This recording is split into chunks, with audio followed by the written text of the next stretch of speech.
It's lovely to see so many people here, and Professor Putnam and the Gewurzes and the President of Bar-Ilan, Ambassador Daniel, and Miriam and everybody else.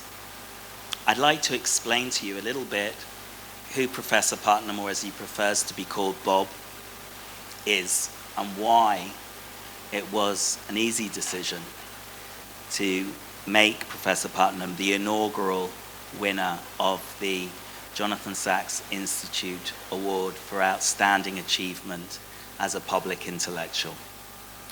So we can start with the academics, and we can say that Professor Putnam has written more than 15 books, translated into 20 languages, and as was said, by some measures is the most academic cited in the field of political science, though Rabbi Sacks seemed to think you're a sociologist. His groundbreaking research has significantly shaped the global discourse on social capital, networks of trust, civic voluntary engagement, and community and social cohesion. Among his many awards is the Skite Prize, the highest global honor for a political scientist, sometimes called the Nobel Prize for Political Science. 2011, he won the Woodrow Wilson Prize of the American Political Science Association for the best book. 2013, the President of the United States awarded Bob the National Humanities Medal, America's highest contribution for contributions to the humanities. Among his major works and best-selling non-fiction books are Bowling Alone, The Collapse and Revival of American Community, American Grace, How Religion Divides and Unites Us, and most recently, The Upswing, How America Came Together a Century Ago and How We Can Do It Again. The award is for a public intellectual, not just for academic achievement. You could win the academic achievement on its own, but the thing about Rabbi Sacks is that he wasn't just an academic and he wasn't just an intellectual. He was a public intellectual who spoke broadly to wide sectors of the public, Jewish and non-Jewish. He's probably the only religious leader cited by President Joe Biden and Vice President Mike Pence. He is beloved of the former head of the Conservative Party in Britain, David Cameron and John Major, and former heads of the Labour Party in Britain, Tony Blair and Gordon Brown. They may not speak to themselves, but they both spoke to Rabbi Sacks. He's also been a member of the President's Council on Service and Civic Participation and served on the staff of the National Security Council. And Netflix has produced a documentary which is available in the United States on Netflix, but not yet in Israel, called Join or Die. I found out this morning that his activism is not only at the elite level of advising presidents and prime ministers, but it's also been going around hundreds of communities in America and conducting research and engaging with local communities about their civic engagement. And that ranges from cities the size of Los Angeles to small towns in the Midwest. I'd like to thank the prize committee for all their efforts and their engagement in helping us decide who should win this award. I'd like to thank, first of all, Elliot Sacks, Rabbi Sacks' brother, Professor Hanoch Ben-Pazi of the Jewish Philosophy Department, Professor Elisheva Rossman-Stallman of the Political Science Department, Professor and Rabbi Adam Ferziger of Contemporary Jewry, and last but by no means least, Brenda and Zev Gewurz. But in a way, it was Rabbi Sacks who chose the winner of the award because, as we've already said, in 2020 he referred to Professor Putnam as a brilliant professor whom I regard as the world's greatest professor of sociology. He quoted him tens of times, perhaps even more than 100, in books, in documentaries, in his weekly commentary on the Torah portion, in speeches in the House of Lords. He quoted your book from 2000, Bowling Alone. He termed your book American Grace an enthralling work. He termed your book Our Kids, The American Dream in Crisis as a very, very important book. And the last book that he wrote while he was still alive, Morality, begins in chapter 1 with a discussion of Bob's work and his research and about the transformation from a we society to an I society and the need to reverse that trend. Rabbi Sachs and Professor Putnam share many attributes. The first is they actually share an intellectual heritage that's partly linked to the founder of our Department of Political Studies, Professor Daniel Elazar, blessed memory. Both Rabbi Sachs and Professor Putnam quote Daniel Elazar's research, whether it's the Jewish political tradition or whether it's the traditions of civic engagement and morality in politics in Bowling Alone. They also share ideas. The prize committee greatly appreciates your overlapping diagnosis of and recommended remedies for the main social, cultural, moral, and political challenges to the well-being of our contemporary democracies. Your work has engaged profoundly with the threats posed by rampant individualism on the one hand and religious extremism and political polarization on the other. You share a sense that the remedies to these ills lies in strengthening communal bonds and strengthening interactions between civil society, not the state, not the economy, but something in between. And Rabbi Sachs was particularly captivated by the way in which you demonstrated that religious communities can play a very positive role in developing that, as we will hear later, social capital, building networks of trust that enable voluntary cooperation that, in the words of your book, make democracy work, building connections that bond communities together and bridge between communities, bridging social capital. Rabbi Sachs wrote a book called The Home We Build Together that focuses on the idea of cooperation between different identity groups, between different religions, to cooperate on practical areas of concern. We need a new school, we need a new community center. And I think that's very important to the idea that we're doing something and not just analyzing something. And it's something that's part of our institute. Professor Aryeh Reich, who's the deputy rector, and Zahavit Lavitas from my own department are leading a leadership program for the whole university that will bring together Jewish students, religious and secular, as well as Arab students and ultra-Orthodox students.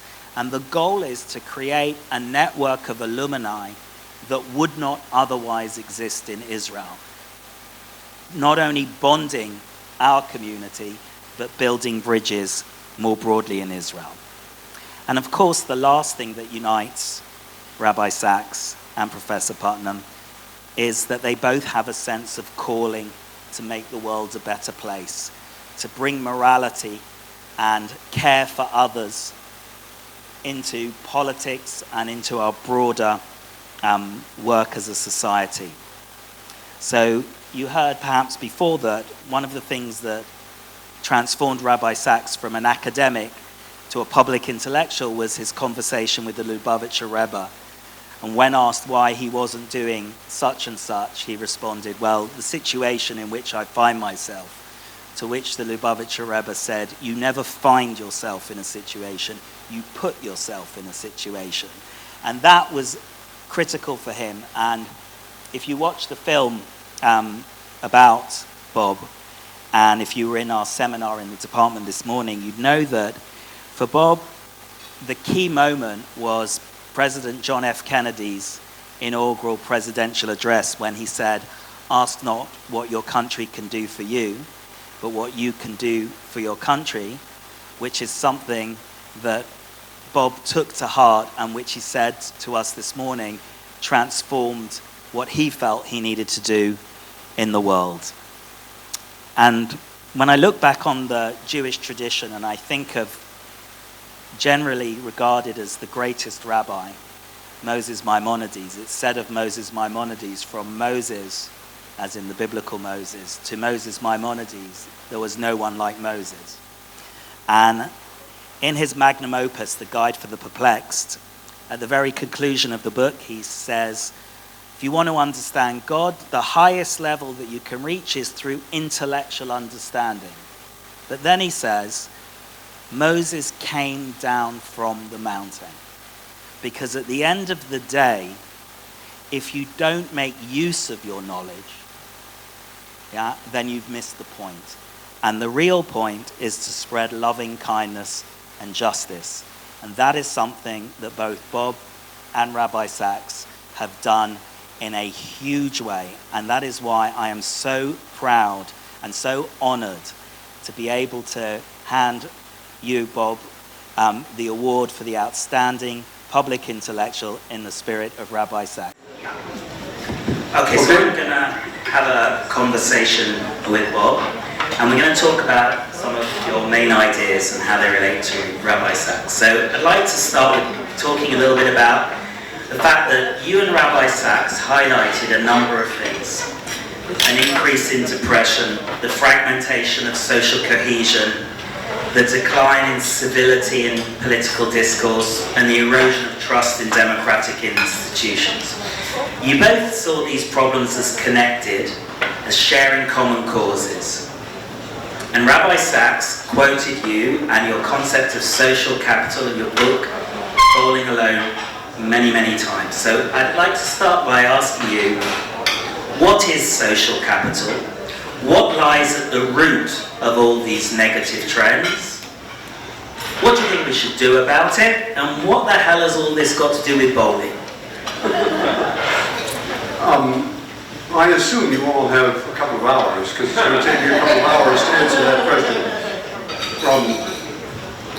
And Johnny, I hope we do have a chance to come back to the personal relationship between me and Rabbi Sachs, which was close, actually, emotionally close even, although we came from very different backgrounds. Okay, what is social capital?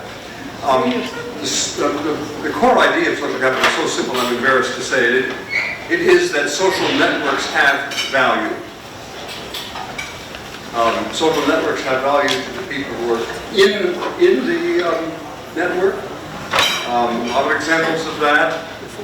One of them is embodied in the title of this film about Rosemary and me. Join or Die. It's a true fact. Actually, everything I'm going to say is a true fact. This is one of the true facts. Your chances of dying, well, your chances of dying are high. Your chances of dying over the next 12 months are cut in half by joining one group. Cut in 3/4 by joining two groups. So there are many advantages. I'm just scratching the surface, but many advantages to you of having lots of social connections. But it's also true there are externalities in social networks. There are many examples of, I'll give one or two, in which our social networks have benefits for you, even though you may not be in the network. The best example of this that I'm familiar with is that social networks, if there's a dense social network in a neighborhood, that reduces crime, the crime rate in the neighborhood, even for people who are not members of the network. So Rosemary and I live in a neighborhood in Cambridge which has a lot of social capital. People are all the time having picnics and barbecues and sledding parties. Do you know what a sledding party is? Do you know what ice is? Okay. And all that social capital is protecting our home there, even though I actually never go to the picnics and sledding parties, and I don't feel good about that. I feel bad about that. I'm on the road a lot. But what I've just finished saying is, I can benefit from those networks, even though I'm not in the networks. It's a simple idea of externalities, but that's really important. Because one example of that is social networks. In my very first book in this domain, called Making Democracy Work, discovered, to my surprise actually, that your chances of living in an effective democracy are greatly enhanced by the degree of social networks. Even for people who don't belong to the networks, they can benefit from being in a community which has a lot of social capital and therefore has more effective democracy. So that was the question of what social networks are. I mean, what social capital is.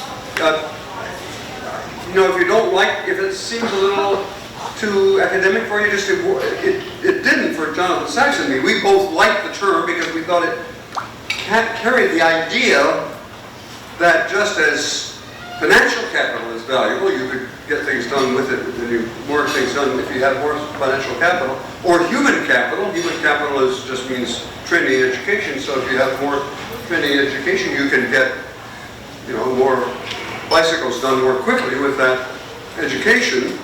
Because, you know, with that training at mechanic school.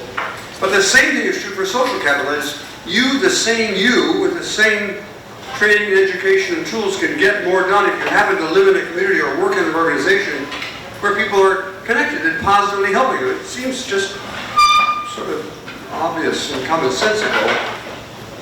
So social capital means social networks. And there are a lot of big advantages from that. What's the next question? What's the root of the negative trends and what to do about it? Yeah, well, where the negative trend comes from is sort of complicated. I've been working on that. I looked at that question in Bowling Alone when I discovered that there were a lot of downtrends. Really, when I discovered in Bowling Alone began with Rosemary, as almost all my good thoughts come from. Rosemary came home. We were living in Lexington, Massachusetts, and she came to the breakfast table one day and slapped down in front of me a newspaper article saying that membership in the Lexington PTA, Parent Teachers Organizations, was down. And I thought, that can't be. Everybody belongs to a PTA. I mean, growing up, I think literally everybody belonged to a PTA. And, no, she said, there it is.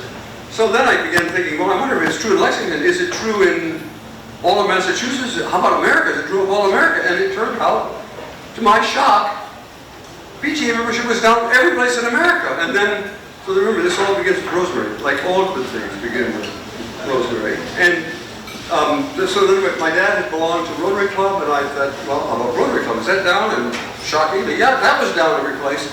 And we kept going and discovered that people were no longer involved in any organization. I'm exaggerating a little bit, but collapses. And not just in belonging to formal organizations. We discovered from some data that we discovered, we learned how often people go on picnics. And I was shocked to learn there was a picnic crisis in America. The average number of picnics that people went on in a year over the course of 20 years went from 5 picnics a year to 2 picnics a year. A picnic calamity that had been little known before that. So I'm trying to illustrate all these different kinds of connections, trust in other people, etc. We're all going down. At the time, I discovered this was around about 1998, 99, something like that. I wasn't quite sure. At that point, I thought TV might be a large part of it. That was, in large part, this was before the internet had, well, the internet had been invented, but social media had not. So then I thought maybe TV I thought maybe people were watching Friends rather than having friends. But then it turned out that I now think, 25 years later, that that's only a part of the story. It's not just media. Be alert, be aware. Probably you all know that there's been an increase. People are spending less time with other people, period. That's an enormous trend across the world, actually. I mean, I was just talking about a couple of little data sets. We now know that the amount of time people spend with other people in every place that we've studied this in the world is down a lot, not just a little bit, by 20%, but like 80%. We spend hugely fewer hours, and partly that's because we're watching, we're on social media, you know, we're fiddling with our iPhones. But you might think, well, at least that's coming in place of TV. That's not true. We're watching more TV and we're watching more. We're just all screens nowadays. Now, Why is that? Well, part of it is technology, but there's a deeper point, and now I'm going to suddenly get really serious on you. As we look in more detail at this, and I'm not going to give you the data, you just have to trust me that I'm giving you the facts, right? The real point is, as a country, I'm talking about America, I may be talking about other countries too, maybe even Israel, but I'm not claiming that I know about Israel because I don't really. Americans have become a lot more self-centered, morally self-centered. We've become an I society instead of a we society, and that's fundamentally, I'm not going to give you the data. If you ever ask me a question, I'm happy to give you the data. The ups and downs in social capital, at least in America, that coincide with periods in which we had either a moral revival or a moral decline. Well, suddenly, Bob Putnam has become a preacher here. And I mean that because the periods in American history when we've had upswings, this is in the book about the upswing, we've had increases in social negatives, have been the periods in which there's been a moral revival, and I do not mean sexual morality. I'm talking about fundamental, out of the Bible morality, meaning, I'm my brother's keeper, or I've got to worry about my neighbor. That's the kind, and you would think that can't possibly be very well over time, and I'll show you the data. It is. There have been times in our history in which there's been a greater sense that we owe things, that we have obligations to other people, even if they don't think we do. We do. And those are the periods, that's presage the period of a great upswing in social capital in general, and therefore lots of good things. And conversely, the periods in American history when we've begun to become more self-centered and more inwardly focused, I, those are the periods in which we've also become more socially isolated. So, I've now suddenly moved from statistical details about picnics to fundamental moral questions. And this is, I think, now I'm trying to close the loop here, it's probably why Rabbi Sachs and I, even though I was a counter and he was focused on moral philosophy, he respected my counting, and I have come to think that his emphasis on moral obligations is the key to us all. Maybe that's where I've gone on too long. But you asked me a long question. Yeah, I did.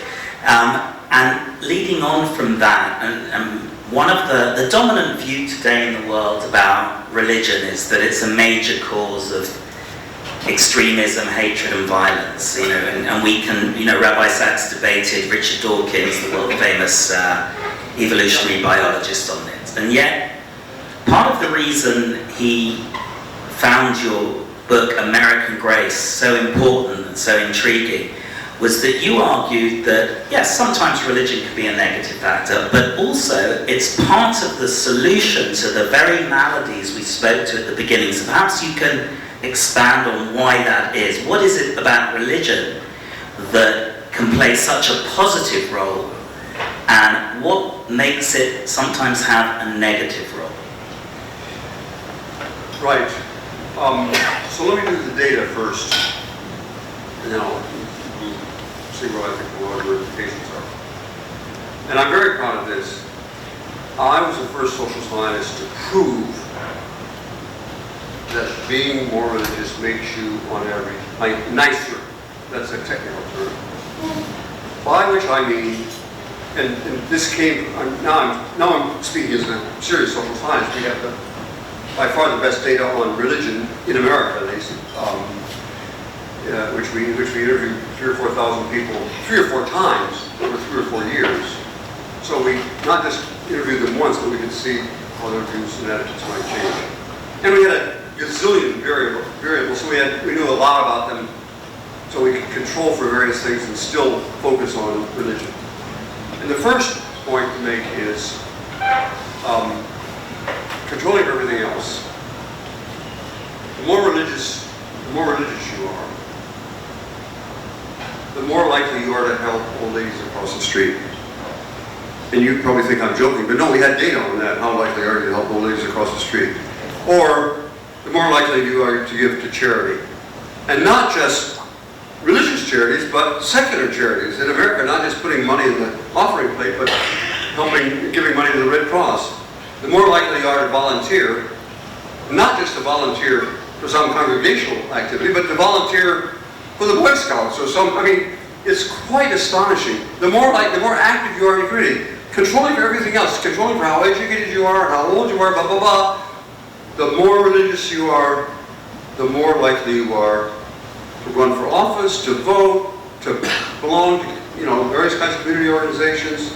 It's quite amazing. So I summarize that. I'm not done, but I summarize that by saying I prove that religion, actually, we'll warn that, not as just correlated with being nice, but causes you to become nice. How can I know that? Because we interviewed people several times, and we could see they didn't start off, if they were not very religious, they didn't start off being religious, and they were not very nice, and then they became religious, and then they became nicer. So we really, I'm telling you, this research is important in social science because it really nailed down for the first time that it's not just nicer people decided to go to church or synagogue or something.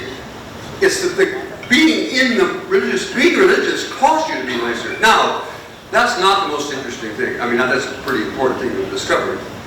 And you can quote that fact and say, I went to dinner or lunch with an American social scientist who claimed he proved, beyond any doubt, that being religious makes you nicer. In general. Not always, but most of the time. But now here's the interesting question. Why? You might think it's because religious people are more likely to fear God's wrath. It might be because religious people pray more often, and therefore their prayers get answered, and that leads to the... Nope, not about anything about religious beliefs. It's about, are you a part of a religious community? It's breaking bread together with other religious people. It's not the praying part. I'm sorry. That's understood is what I'm saying. So I'm not being, contrary to religion or something. If you go, in fact, this is true. We can show this in our data. If you are an atheist and think religion is hogwash, but you still, break bread together with other religious people. Or you have to belong to a Havara, as Rosemary and I did for a long time. You're an atheist.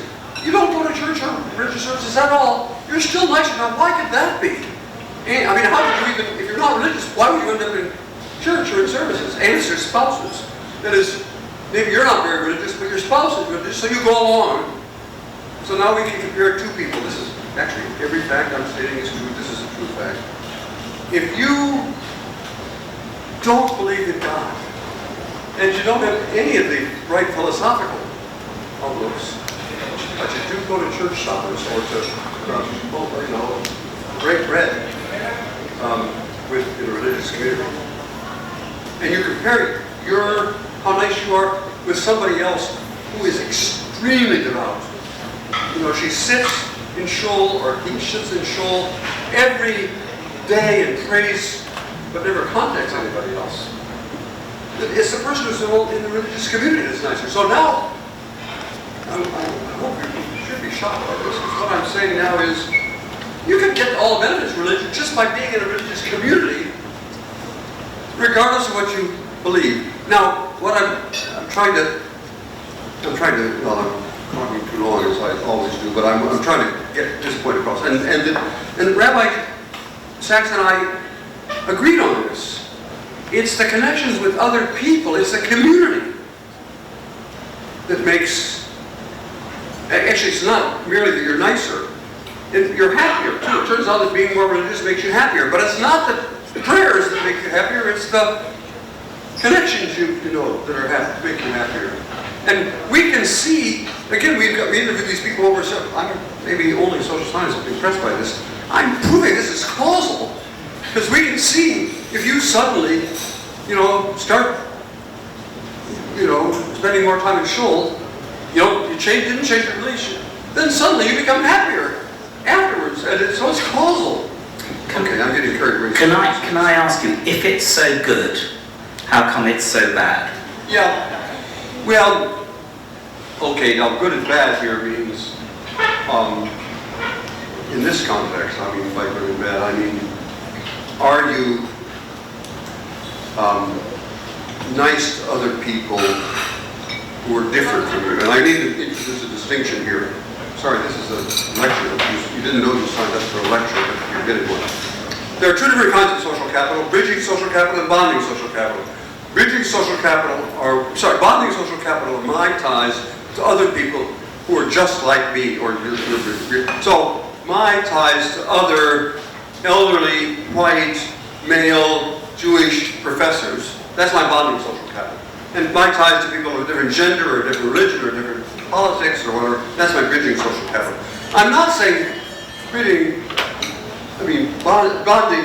good, bonding bad, because if you get sick, the people who bring chicken soup will be your bonding social capital. So we all need bonding social capital.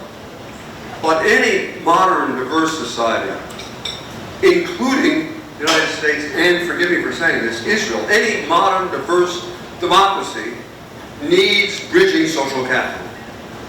So far so good, except that my grandmother knew this, actually. My grandmother knew that bridging social capital was harder to build than bonding social capital. She didn't think I'd understand that, so she said, birds of a feather flock together. And she used that avian metaphor to kind of get across to her kid, to her grandchild, that bridging social capital is harder to build.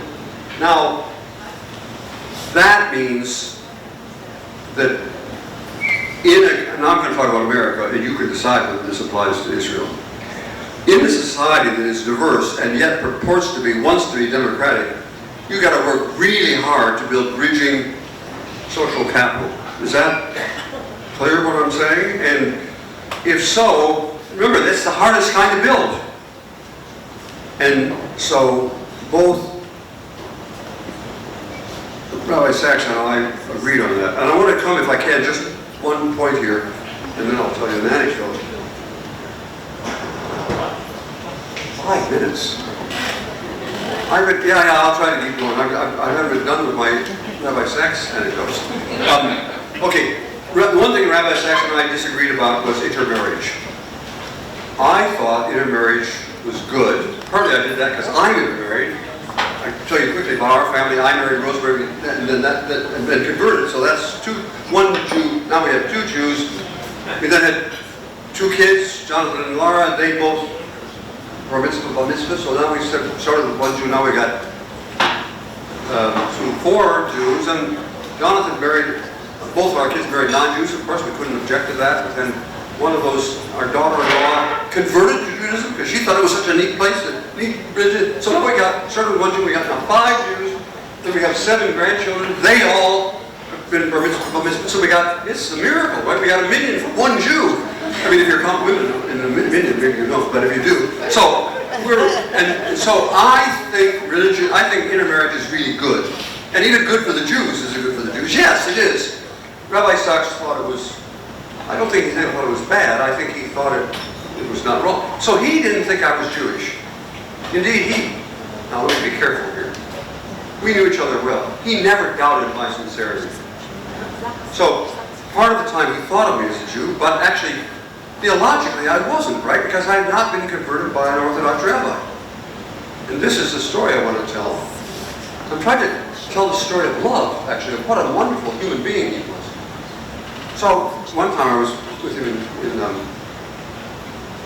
his home in London, and we went over this, and he said, by the way, Rabbi, one of my grandsons is about to have his bar mitzvah. Would you, of course you know he's Jewish, but would you be willing to sign a book, dedicate a book, to my grandson? And so he did. He just picked out it, and honestly I don't remember now just what it was. And I don't remember exactly the words of the dedication. But it was something like this: to a real Jew, comma, it was Gabriel, I think it was written. To Gabriel, comma, a real Jew, Jonathan Sachs. But you see, this is the kind of guy he was. He was willing to call my grandson a real Jew, even though in some theological sense he didn't think he was. I don't know if I conveyed you. I'm trying to convey to you how much he loved each other, if I can. I mean, love is a strange word, but he was a wonderful human being, and therefore, you may have other questions, but I'm done here by skills. I want to say is, you have no idea how much I appreciate you see this award in the